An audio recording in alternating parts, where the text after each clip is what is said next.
In the last chapter, we talked about legal obligations that arise when you produce a short film, but everything is significantly more risky with feature films because there's so much more money involved. If there's a contract dispute on a short film, for example, it's probably not going to go to court. There's just not that much money to sue over.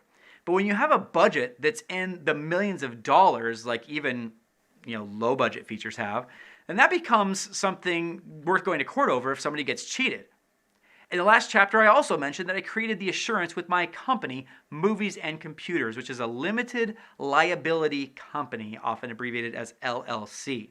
But in the world of features, each film needs to be its own LLC, so it's like the movie is a business.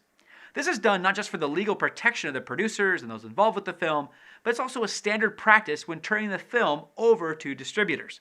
They want to know that all the legal rights for the film are in a single legal entity.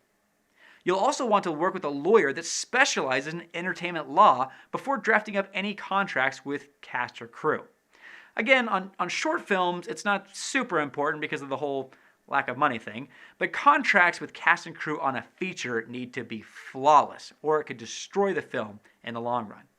I also mentioned production insurance before and how it's a nicety on a short film.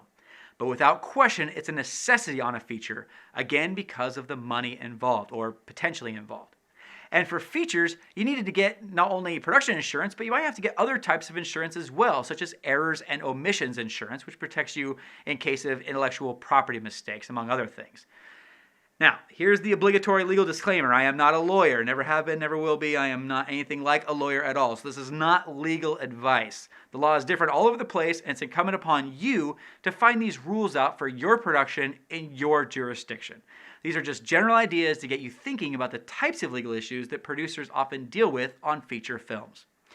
Next, we'll look at how finances are affected by the jump up from shorts to feature films.